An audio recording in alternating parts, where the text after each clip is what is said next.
Good afternoon, Malplussers. The dreaded Monday is out of the way, and to help you through the slow start to the week, I'm here to jumpstart your brains with today's Malplus Trivia Live. I'm Melissa Hartzel, and if you are a returning Malplusser already familiar with the format, or you've decided to play for the first time ever today, a big welcome to this afternoon's quiz, where every weekday we're offering you the chance to win up to £1,000. So, a bit of housekeeping for the newbies.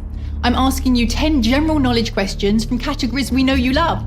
10 seconds to answer each question, and if you answer all 10 correctly, you win a share of the prize. Some of our previous winners have been awarded some pretty generous cash pots in recent games, so it's very much possible.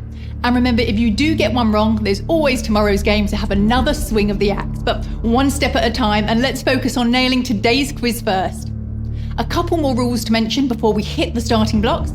When you tap the answer you wish to choose, that option is set in stone. And if you turn up late to question 1 and miss it, your chances of winning any cash will already be over. Please be on time because we want you to have a fair shot at the pot. If you don't know the answer and get it wrong, you'll be eliminated, but can carry on playing just for fun. It's a good test of your knowledge, and it will warm you up for future games. Right then, rules all set in place, I think we're ready to hit the quiz with question 1. Which of these prisons has housed only women prisoners since 1903? Pentonville, Wormwood Scrubs, or Holloway?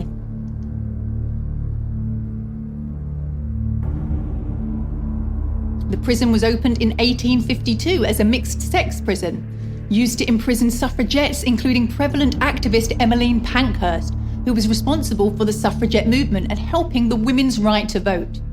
The prison is called Holloway Prison. Other noteworthy and sold as property. The steel bars now replaced by drinking bars. A good switch. On to question 2. Which of these 20th century British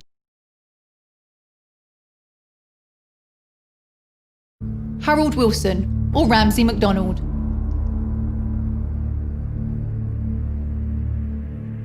Amongst some of our other Scottish Prime Ministers are Gordon Brown, Arthur Balfour and Lord Bute.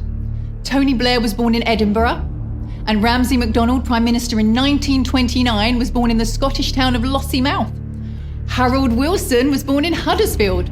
A very academic man, Harold Wilson became one of the youngest Oxford professors of the century at the age of just 21, teaching economic history at New College, teaching students older than he was. Moving straight on to question 3.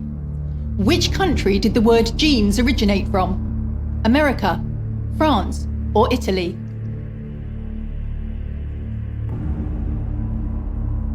Jeans have evolved over time, but to this day, they still include a little watch pocket, usually within the right main pocket. So if you've ever wondered what the function of that is, it's a hangover from the late 1800s.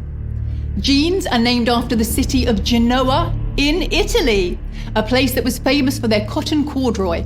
And the French word for Genoa is jeans. A man by the name of Jacob W. Davis, a tailor from Nevada who made functional items such as tents and wagon covers, had a request from a customer who ordered a pair of sturdy trousers that could withstand hard labor. He made them from denim that he brought from Strauss & Co. Then he gave them pockets and flies. He wanted to patent them, so wrote to Levi Strauss. They became partners, opening a bigger factory, and the rest is history.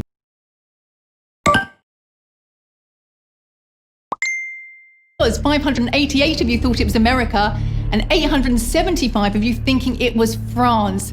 Whew, that was a toughie, but well done to Daphne, Peter 30, Karen 1, and Lalana. Clearly you have no issues whatsoever and you're feeling sharp today. Let's see if you've started as you mean to go on, as we enter question 4. Which of these is not a species of bat native to Britain? Horseshoe bat, pipistrelle, or fruit bat?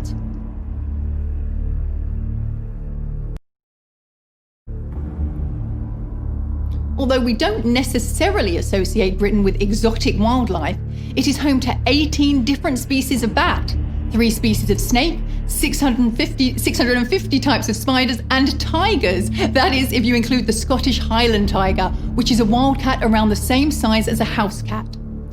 The fruit bat is not native to the UK. Labelled flying foxes, the Livingstone fruit bat has a wingspan of 1.5 metres and only found on the west coast of Madagascar. Named after the explorer David Livingstone, and if you've heard my co-host Beric's attempt at a Scottish accent, you'll know they're not related. So we're almost at the halfway mark. I think that was another toughie. 332 of you getting that right, but 212 thinking it was horseshoe bat and 287 thinking pipistrelle. Well, we're at the halfway mark, so let's move on with question 5. Which city was the first in the UK to have postcodes? Norwich, Cambridge, or Ipswich?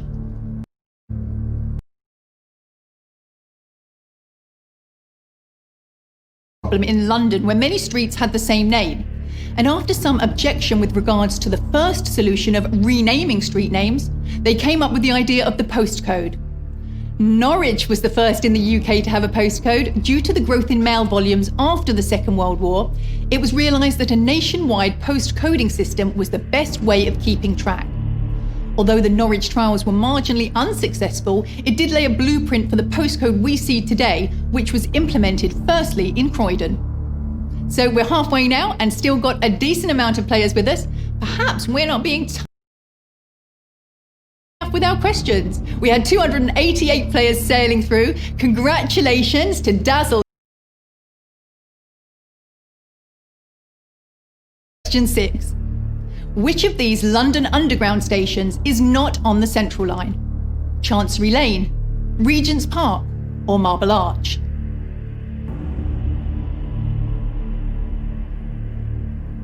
The tunnels on the Central Line twist and turn the most out of any line because the route purposely follows the curves of London's medieval street plan above.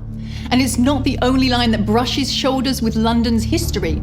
Over 1,000 bodies lie beneath Aldgate Station, which is built over a plague pit from 1665. And its region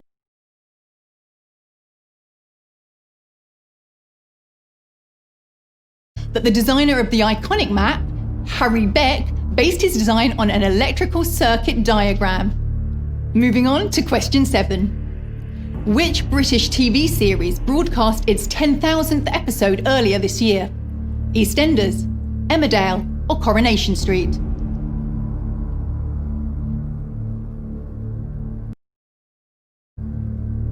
The term soap opera originated from the early days on radio when the shows would usually be sponsored by soap manufacturers. Starting in black and white, the first words ever spoken on the show were, now the next thing you've got to do is get a sign writer in, which was said by Elsie Lappin as she handed the corner shop over to Florrie Lindley. And now it's past the 10,000th episode. Of course, it's the longest running soap opera in the UK, Coronation Street. Corrie's most watched episode was back on Christmas Day 1987, when Hilda Ogden left the notorious Cobbles. And there are just over 11,000 Cobbles, by the way. A fan actually counted them. And this episode drew in 26.65 million viewers. So we're on to our final 3 questions. Well done to Sneaker, Raymond 0, Samu Shu, and Patricia 23. Whew, you know your soap operas well and are still in the running for the £1,000 prize. Keep up the good work. Here's question 8. Which of these fictional detectives was not created by P.D. James? Jonathan Creek, Cordelia Gray, or Adam Dalgleish?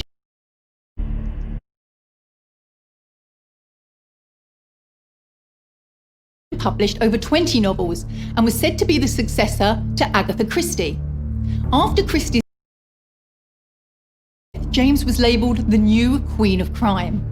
Jonathan Creek, however, is not one of her creations. The lead role was played by Alan Davis, who you might recognise as the recurring frizzy head panellist on the quiz show QI. It was an original series not based on a book, Jonathan Creek actually being a real place in Kentucky that the writer drove through once and simply loved the name, storing it for later use. Well done to you. We're 8 questions down and only 2 to go. How confident do you feel? I won't keep you waiting any longer. Let's get to it. Here's question 9. Which is the second most common metallic?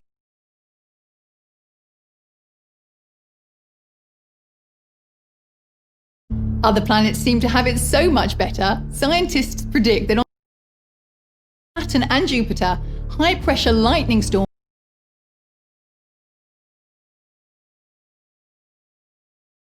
diamond, meaning on those planets there are diamond hailstorms. Here on Earth, it's iron that's the second most common metallic element in the Earth's crust, the most common being aluminium. As well as in the crust, iron is also very abundant in our food, and if you grind up cereal and hold a magnet to it, you can actually see the iron filings build up on the magnet. So well done to Tony9, Dave67 and Sneaker. You've done well getting this far. We are down to the final question. Let's see if you've got what it takes. You're so close to walking away with a little more cash in your pockets. And what a great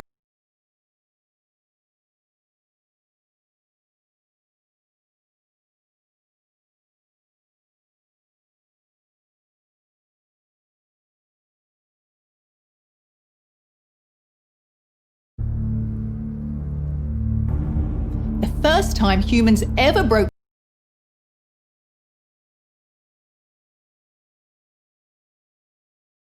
sonic boom. Some dinosaur experts think that on the same premise, certain long-tailed dinosaurs may have been able to flick their tails at supersonic speeds, being the first living creatures on Earth to break the sound barrier. The Russian-built Tupolev Tu-144 was the first, setting off to flight just 3 months before the British-French Concorde. The service was discontinued due to a series of failures, and the noise of the vast engine within the cabin was so noisy that passengers couldn't even have a conversation with each other. The noise at the back of the plane was described as totally unbearable. And here we are at the end of our journey with a very smooth landing indeed. A huge congratulatory pat on the back to you. Well done to our 11 winners. That was a tough question, wasn't it? Good work to you. So well done to Kirsty, Sneaker, Tony9, Sam46, Racky, James134, and to all of you that strung together 10 right answers in a row. And if you are leaving without any money, you're always welcome to try again tomorrow. So why not tune in again and try your hand at the next set of questions that we'll have in store for you. There are many more chances to win and many more questions to answer. So let's see if the next set of 10 are in line with your memory database. And if you've got any self-proclaimed quiz god friends or family, put them to the test and get them to log in too. How many out of 10 do you think they can get right? The proof is in the pudding, and it's time for them to put their money where their mouth is.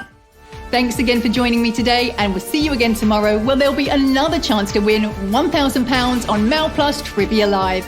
Enjoy the rest of your afternoon. Goodbye for now.